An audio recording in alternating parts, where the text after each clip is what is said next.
चलो, आदिवासी छात्र संघ जिंदाबाद, आदिवासी छात्र संघ जिंदाबाद, लड़ेंगे हक के लिए लड़ेंगे, लड़ेंगे हक के लिए लड़ेंगे, लड़ेंगे हक के लिए लड़ेंगे। छात्र एकता जिंदाबाद, छात्र एकता जिंदाबाद, छात्र एकता जिंदाबाद, छात्र बोलता है।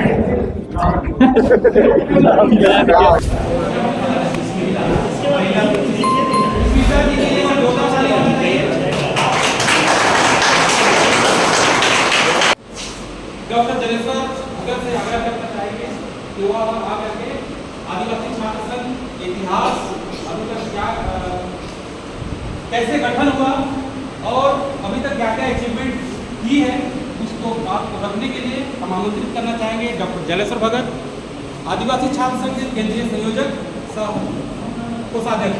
एक बार जोरदार ताली होना चाहिए।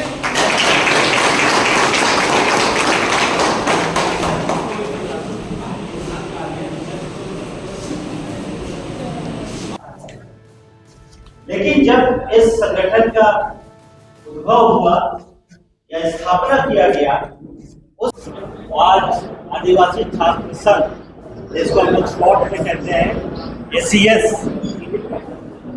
यह आदिवासी छात्र संघ की स्थापना वर्षों पहले 8 जुलाई 2000 को उरलिया रोड के एक क्लब हॉल में हुआ था। इसका जन्म होने का कारण था, इस संस्था का जन्म होने का एक बेसिक कारण था, मूलभूत कारण था, वो शुरू हुआ आदिवासी के नाम पर, आदिवासी छात्रों के नाम पर कास्ट सर्टिफिकेट इशू करके बहुत से विभागों में नौकरी करने वाले पाए गए और इसी को मद्देनजर रखते हुए सोचा गया कि इस केस को कैसे हैंडल किया जाए। तब छात्रों ने सोचा, उस समय जब PPSC लिखा जाता था, जिस समय हम लोग बिहार कंबाइंड बिहार में थे, तो उस समय सोचा गया कि एक संगठन बनाया जाए और उस संगठन के तहत लड़ाई लड़ी जाए। और वहीं से बात शुरू होके, आदिवासी हॉस्टल से बात शुरू होके ये लोयला हॉस्टल पहुंची और लोयला हॉस्टल के बाद फिर आदिवासी हॉस्टल, आते जाते इस तरह से लोयला हॉस्टल में बैठी आदिवासी छात्र। अभी ये आपने बहुत अच्छा सवाल किया। हमारे आदिवासी छात्र संघ से सेकंड लीडर रहे चमरा लिंडा, पहला प्रथम अध्यक्ष मेरा ज्ञानमणि एक्कारा हुआ करते थे, सेकंड में चमरा लिंडा अध्यक्ष बने और हम लोग उसको पूरा आदिवासी छात्र छात्राएं पहले एक पिलर खड़ा करते हैं ताकि हमारा कुछ समाधान हो जाए। वो विधानसभा जाएंगे, मेरे हिसाब से मेरे आवाज़ बनेंगे, लेकिन ये हम लोग का सपना साकार नहीं हुआ और उनके रहते अभी तक छात्रवृत्ति नहीं मिलना, इससे बड़ा हमको दुर्भाग्य और क्या हो सकता है। जो आदिवासी छात्र संघ से लीडर बने और JMM के अभी विधायक हैं और अभी कैबिनेट मिनिस्टर हैं, उनके रहते ये दुर्भाग्य है, छात्रवृत्ति नहीं मिलना। हॉस्टल में कम से कम अभी कोई हॉस्टल में एक बावर्ची से 2 नहीं है और नए नए छात्रावास का निर्माण हो रहा है, उसमें पद सृजन करना चाहिए हमारे माननीय विधायक अति मंत्री जी को। और जो छात्रवृत्ति की आस लगाए हुए उसके सहारे जो स्टूडेंट लोग पढ़ते हैं, उनका सपना साकार नहीं हो रहा है और वो बहानाबाजी कर रहे हैं कि अब केंद्र सरकार नहीं दे रही, ये दे रही है। अब OBC के लिए केंद्र सरकार 60% छात्रवृत्ति देती है और 40% झारखंड सरकार, और ST/SC के लिए तो झारखंड सरकार का देना है। और किस कारण से वो नहीं दे रहे हैं, आप उनसे पूछ सकते हैं। हम लोग तो उम्मीद करते हैं, इससे बड़ा दुर्भाग्य हमको और क्या हो सकता है हमारे आदिवासी छात्र छात्राओं को। कि अपना मंत्री, अपना सरकार, अबुआ सरकार किस चीज़ का अबुआ और किस चीज़ का मंत्री, हमारा कल्याण मंत्री, जो हमारा आदिवासी छात्र छात्राओं को अभी तक छात्रवृत्ति नहीं मिला है। इससे शर्म की बात हमको और शायद ज़्यादा नहीं होगी। सुशील दा, आज आदिवासी छात्र संघ का 26वां स्थापना दिवस मना रहे हैं। लंबा सफर तय किया है और जो छात्रों के आंदोलन को लेकर आपने काफ़ी जद्दोजहद की, क्या कुछ कहेंगे? सबसे पहले आज आप लोग के मीडिया के माध्यम से समाज और स्टूडेंट को मैं धन्यवाद देना चाहूँगा। आज हम आदिवासी छात्र संघ को 26 साल पूरा करके हम लोग 27वां में एंट्री कर रहे हैं और इसमें हम लोग लंबा उतार चढ़ाव हमने देखा है और सरकार से जितना भी हम लोग संघर्ष किए, लड़ाई लड़े, उसमें बहुत हम लोग अचीवमेंट मिला है।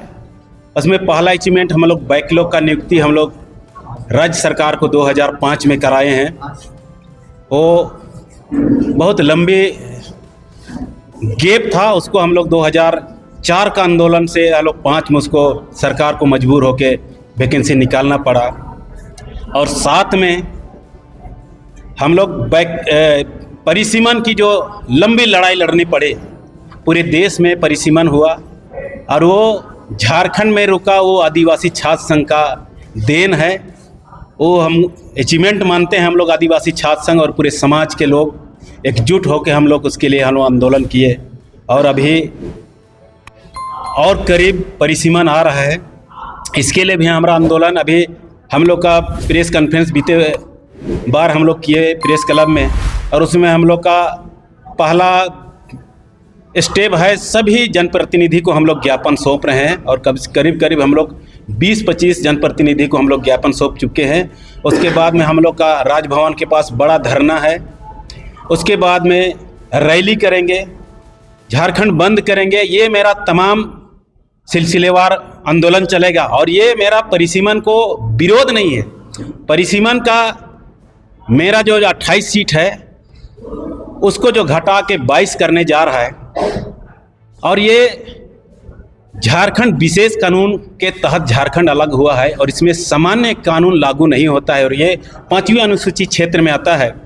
इसलिए मेरा जनसंख्या का रेशियो कम हो रहा है। इसका कारण है बाहरी जनगणना को काउंट करना। बाहरी जनसंख्या झारखंड में बाढ़ की तरफ आ रही है और ये शेड्यूल एरिया में 5वीं अनुसूची क्षेत्र में अगर आदिवासियों का जनसंख्या का अनबैलेंस होता है तो उसके लिए राज्यपाल जिम्मेवार होता है, उसको रोकने का उसको अधिकार है।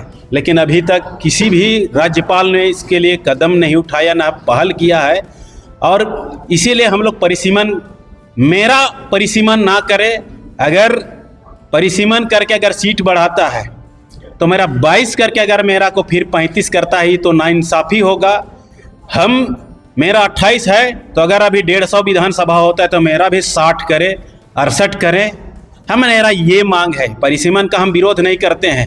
अब सीट बढ़ेगा ये कथन है, कहीं कहीं से आता है, रेशियो के अनुपात में सीट, रेशियो के अनुपात मेरा भी 50% बढ़े और मेरा ना घटे, इसी के लिए हम परिसीमन का विरोध कर रहे हैं। आज जो 26 साल बीता है तो छात्रों को क्या संदेश दीजिएगा? हम 26 साल बीता, इसके लिए हम लोग आदिवासी छात्र संघ कितना बड़ा अचीवमेंट परिसीमन को रोके, बैकलॉग और आने वाला समय में जितने भी आदिवासी छात्र छात्राएं हैं और समाज के लोग हैं, सभी को हम एकजुट होकर जब तक हम लोग आंदोलन नहीं करेंगे, हम लोग सरकार से कुछ भी मांग को मनवा नहीं पाएंगे। इसलिए सभी कोई एकजुट होके, छात्र अपना परिसीमन का हो या तो बैकलॉग का हो, नियोजन नीति हो, स्थानीय नीति हो, इसी वालों सामूहिक तौर पर सभी छात्रों एकजुट करके हम लोग मांग करने के हम अपील करते हैं। सभी छात्रों से मेरा निवेदन है, आप एकजुट होके एक आवाज़ उठा के हम लोग देखें, सरकार को हम लोग घुटना टिका के रहेंगे। इसीलिए सब एकजुट हो,